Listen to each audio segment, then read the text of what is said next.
Abu Bakar adalah sahabat terdekat dan paling utama dari Nabi Muhammad sallallahu alaihi wasallam. Setelah wafatnya Rasulullah, Abu Bakar menjadi khalifah pertama umat Islam. Perjuangannya dalam memimpin dan menyatukan umat sangat menginspirasi. Mari kita lebih mengenal sosok Abu Bakar dalam masa kepemimpinannya sampai akhir hayat. Baiklah, sebelum itu, silahkan di-subscribe dan like dulu videonya agar tidak ketinggalan kisah inspiratif lainnya. Sudah? Jika sudah, terima kasih banyak dan mari kita lanjut.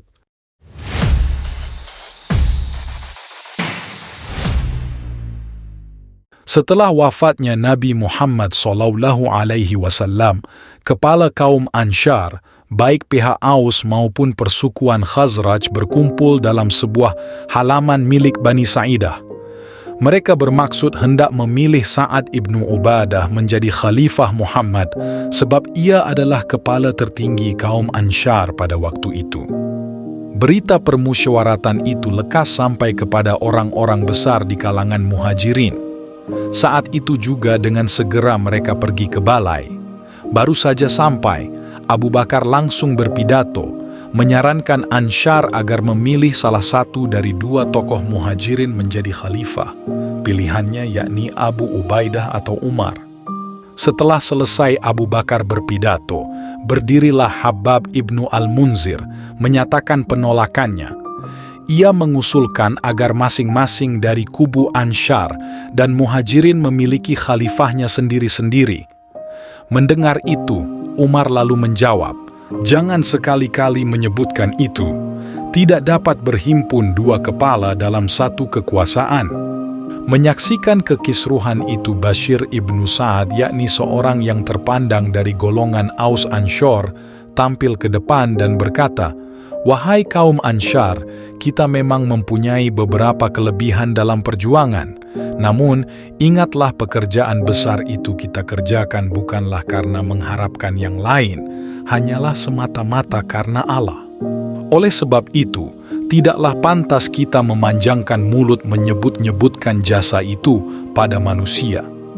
Ingat pula bahwa Nabi Muhammad SAW jelas dari Quraisy, kaumnya lebih berhak menjadi penggantinya untuk mengepalai kita, jika memang seperti itu syarat pemilihannya." Dan seketika majelis pun menjadi hening, sembari mereka menggagukan kepala, seolah mengiyakan apa yang dibicarakan oleh Bashir ibnu Sa'ad adalah benar adanya. Lalu berkatalah Abu Bakar, "Ini ada Abu Ubaidah dan Umar. Pilihlah mana di antara keduanya yang kamu sukai dan berbayatlah." Dengan serentak keduanya membantah. Abu Ubaidah dan Umar justru mencalonkan Abu Bakar sebagai khalifah. Pertimbangannya, Abu Bakar pernah mendampingi Nabi Muhammad ketika bersembunyi dalam gua di Madinah. Selain itu, ia pun dekat dengan Rasulullah SAW, baik sebagai besan maupun persahabatannya, dan dia sahabat yang sangat dipercaya oleh Rasulullah, sehingga pernah suatu ketika Abu Bakar menggantikan Rasul menjadi imam salat ketika Rasul sakit, maka tidak diragukan lagi tingkat keilmuan Abu Bakar tersebut. Lalu Bashir ibnu Sa'ad dari Aus ikut mendukung pencalonan Abu Bakar. Berduyun-duyunlah anggota Aus yang lain membayat Abu Bakar. Melihat itu, anggota-anggota Khazraj pun terpengaruh, lalu mereka juga ikut tampil ke depan untuk membayat Abu Bakar. Melihat pihak lain telah berduyun-duyun membayat Abu Bakar, Bani Hashim pun ikut membayat. Mereka sadar bahwa perkara ini bukan perkara keluarga, melainkan siapakah orang yang paling pantas memimpin. Sementara itu, Ali bin Abi Thalib tidak hadir di situ karena sedang menjaga jenazah Nabi Muhammad. Namun Ali sendiri pun akhirnya membayat Abu Bakar, yaitu beberapa waktu setelah wafat istrinya, yaitu Fathimah Az-Zahra. Namun setelah kejadian pengangkatan khalifah pertama itu hingga saat ini, kaum Syiah tidak pernah menganggap siapapun khalifah yang memimpin Islam kecuali Ali bin Abi Thalib, karena mereka menganggap bahwa Ali lah yang paling pantas memimpin dan bukan orang lain selain Ali. Alasannya, mari kita bahas di segmen selanjutnya, khusus Ali. Abu Bakar dinyatakan sebagai khalifah setelah kematian Muhammad. Abu Bakar menjadi khalifah pertama umat Islam yang menjadi awal dari kekhalifahan Rasyidin. Masa kekuasaannya yang singkat dipusatkan pada pemadaman pemberontakan klaim Arab yang berselisih paham dengan kekhalifahan Abu Bakar serta membantu membukukan Al-Quran. Setelah orang-orang selesai membayatnya, Abu Bakar pun berpidato sebagai sambutan atas kepercayaan orang banyak pada dirinya. Wahai manusia, sekarang aku telah menjabat pekerjaan ini, tetapi tidaklah aku orang yang lebih baik daripada kamu. Jika aku telah berlaku baik dalam jabatanku, sokonglah aku. Namun, jika aku berlaku salah, tegakkanlah aku kembali. Kejujuran adalah suatu amanat, kedustaan adalah suatu khianat. Orang yang kuat di antara kamu, di sisiku ia lemah, karena aku tarik darinya untuk hak si lemah. Orang yang lemah di sisimu, di sisiku ia kuat, sehingga akan kuberikan haknya dari si kuat, insya Allah. Taatlah kepadaku selama aku taat kepada Allah dan Rasul-Nya. Namun, kalau aku melanggar perintah Allah dan Rasul, tidak usah kamu mengikutiku. Tutur Abu Bakar seraya memegang dadanya ketika berucap. Lalu para kepala kaum yang hadir di majelis tersebut menganggukkan kepala, seolah mereka memberi kepercayaan pada Abu Bakar. Baru saja tersiar kabar kematian Muhammad, bergeraklah kelompok-kelompok pemberontak hendak melepaskan diri dari persatuan Islam yang baru tegak. Dan ini adalah tugas pertama Abu Bakar menjadi khalifah. Sebelum mengatur persiapan untuk memerangi pemberontak, Abu Bakar lebih dahulu hendak menyempurnakan angkatan perang di bawah Usamah. Pada saat itu, Usamah baru kira-kira 17 tahun. Usamah diangkat langsung oleh Nabi Muhammad menjadi kepala perang. Lalu tak lama kemudian Abu Bakar pergi ke tempat pemberhentian angkatan perang Usamah untuk melepasnya berangkat. Abu Bakar meminta Usamah untuk mengizinkan Umar tidak ikut berperang, karena Abu Bakar membutuhkan Umar untuk menemaninya dalam mengatur pemerintahan dalam negeri. Dan permintaan itu dikabulkan oleh Usamah. Ketika mereka akan berangkat, Abu Bakar berpidato, "Jangan berkhianat, jangan memungkiri janji, jangan menganiaya jasad musuh yang telah mati, jangan membunuh anak-anak, orang tua dan perempuan, jangan memotong batang kurma, jangan membakar dan jangan menumbangkan kayu-kayuan yang berbuah, jangan menyembelih kambing, sapi dan unta, kecuali sekadar untuk dimakan. Kalau kamu bertemu dengan suatu kaum yang telah menyisihkan dirinya dalam gereja-gereja, hendaklah dibiarkan saja. Kalau diberi makanan oleh orang lain, hendaklah membaca nama Allah ketika memakannya. Hai Usamah, berbuatlah dengan apa yang diperintahkan Nabi Muhammad kepadamu, jangan engkau mengingkarinya." Setelah itu Abu Bakar melepaskan tentara itu di Jorf, lalu ia kembali ke Madinah. Usamah berangkat dan mengepung negeri Quda'ah. Setelah 40 hari pertempuran hebat, Usamah kembali dengan kemenangan. Tentara yang pergi ke Quda'ah bukan sedikit jumlahnya, sehingga menimbulkan kesan pada musuh-musuh yang lain. Setelah pulang, Usamah dan tentaranya disuruh untuk beristirahat. Lalu Abu Bakarlah yang turun tangan memimpin pasukannya langsung untuk menyelesaikan pemberontakan kaum Abs dan Zubyan di luar kota Madinah. Selama memimpin pasukan, Abu Bakar menyerahkan kepemimpinan kota Madinah kepada orang lain.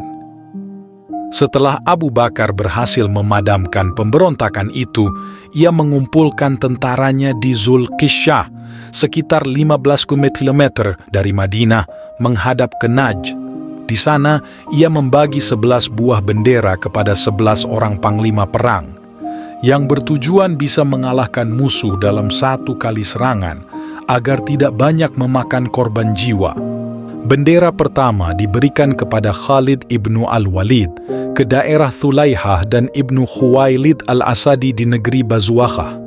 Jika sudah selesai, mereka lanjut ke Malik ibnu Nuwairah di negeri Bathah.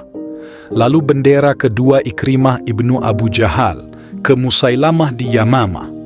Lalu yang ketiga, Syurahbil ibnu Hasanah menyusul Ikrimah di belakang. Yang keempat, Al-Muhajir ibnu Abi Umayyah ke Aswad al-Inshi di Yaman. Kelima, Hudzaifah ibnu Muhsin ke negeri Daba di Umman. Keenam, Arfajah ibnu Hartsamah ke negeri Mahrah. Dan 7, Suwaid ibnu Muqarrin ke Tihamah di Yaman. Bendera ke-8, Al-A'la ibnu Al-Hadrami ke Bahrain. 9, Thuraifah ibnu Hajiz ke Bani Sulaim dan Hawazin. Lalu 10, Amru ibnu Al-Ash ke Quda'ah, dan yang terkehir ke-11 yaitu Khalid ibnu Sa'id ke daerah Tanah Tinggi di Syam.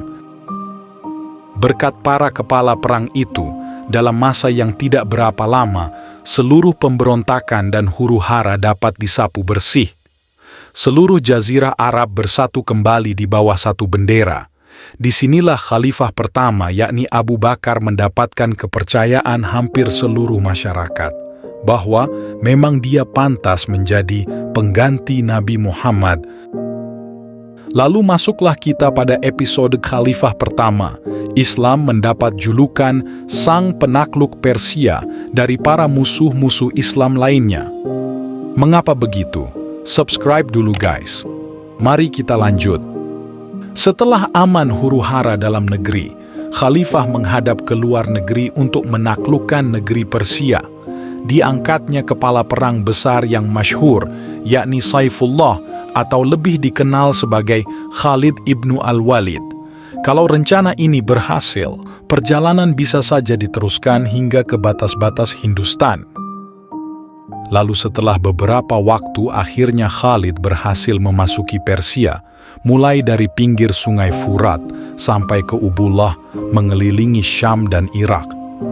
Di beberapa tempat mereka bertempur dengan tentara-tentara Persia, Romawi, dan Arab. Di satu sisi, nama Khalid dan Abu Bakar menakutkan musuh. Namanya lebih dahulu mengegerkan tempat-tempat yang belum dimasukinya. Namun di sisi lain, Khalid dan Abu Bakar juga sangat dipuji oleh musuhnya, sebab para petani dan pertaniannya tidak pernah diganggu, melainkan dipeliharanya. Itulah aturan perang yang dibuat Abu Bakar. Oleh sebab itu, jika Khalid masuk ke negeri Arab yang masih berada sebagai vasal Persia, orang-orang itu lebih suka diperintah Khalid dan membelot dari pemerintahan yang lama. Sementara itu, agama mereka tidak diganggu, walaupun memeluk agama Masehi. Lalu pasukan Iyad berhasil menguasai Daumatul Jandal sampai ke Irak. Dan misi selanjutnya adalah menaklukkan negeri Syam. Abu Bakar mengirimkan surat kepada penduduk Mekah, Thaif, Yaman, negeri Arab yang lain sampai ke Najd dan seluruh Hijaz. Mereka diperintahkan bersiap untuk membentuk suatu bala tentara besar untuk menaklukkan negeri Syam, pusat kerajaan Romawi pada masa itu. Tiap-tiap panglima perang telah diberikan daerah tugas mereka. Abu Ubaidah ke Homs, Yazid ibnu Abu Sufyan ke negeri Damsyik, Syurahbil ibnu Hasanah ke negeri Ardan, Amr ibnu Al-Ash dan Alqamah ibnu Mujzri ke Palestina. Kalau sudah selesai, Alqamah dapat melanjutkan ke Mesir, dan puncaknya adalah pertempuran besar di daerah Yarmouk. Semua usaha ini memang belum membuahkan hasil sepenuhnya di masa Khalifah Abu Bakar.